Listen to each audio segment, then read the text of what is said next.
My good friend Hilton Kelly from Puerto Rico. I remember seeing the sky just a bright orange. It was about 9 o'clock at night, and I could feel the floor in my home literally vibrating. I could feel the combustion in my ears because all of my windows and doors were shut. And as I did like this to try to pop my ears from the combustion, from the sound of the flares about 30 feet in the air, lighting up the night skies if it was day, I remember grabbing a pen and writing this poem by that flare light, and it's called My Toxic Reality. I see your smoke rising in the air, 2, 3 in the morning when you think no one is there. In the still of the night, my child starts to wheeze. In the still of the night, the other starts to squeeze.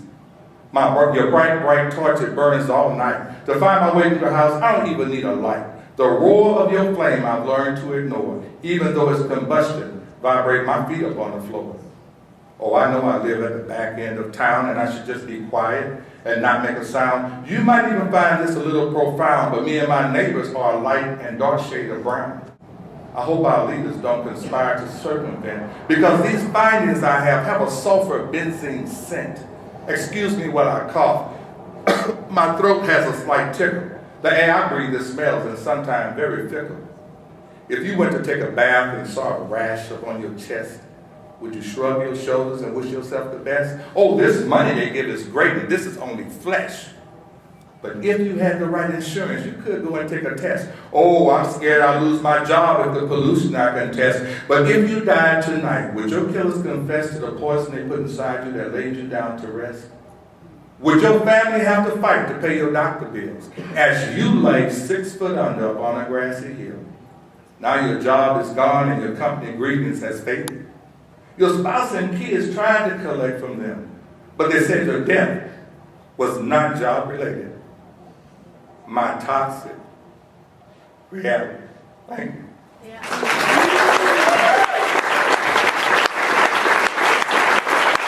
They're being poisoned while the government and the corporations sit by and tell everybody it's okay.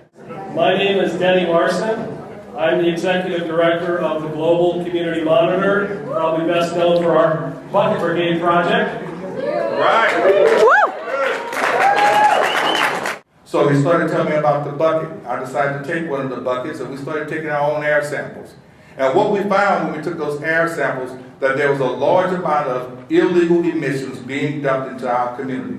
We found out that it was a cap that they were allowed to dump when it came to sulfur dioxide, hydrogen sulfide, butadiene, toluene, and all of these chemicals, even at a moderate level, even at EPA standards, still can harm the human body. But here we are breathing thousands and thousands of tons past those emission limits.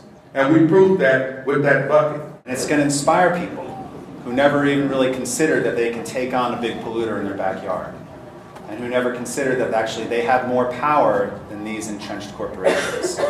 So when I think about the world that I want my kids to live in, the only way that that world can be realized is if people like you continue to do the work that you've been doing for so long. So I just wanted to say thanks. All you have to do sometimes is to stand up and try. I had friends of mine saying, you know, why did you come back to Port Arthur? You were in California, you're working in the movie business. I see you in Eddie Murphy's little movie, Metro. You're doing good. Why come back to Port Arthur? Well, because I care. I love the people in that community. I love the community itself. But yet here we have this cancer that's connected to this community because our leaders in that community failed to put other entities into the area that can help provide economic opportunity. It kept resonating in my mind that something needed to be done about my hometown. Why don't somebody in Port Arthur do something to help alleviate some of the social blight? Why don't somebody do something about the pollution in that community? And I'll never forget it. I was shaving one morning in the mirror, and I just kept thinking about Port Arthur. And then as I thought about Port Arthur, I looked into the mirror and I said, you know, you keep talking about what nobody else is doing in Port Arthur.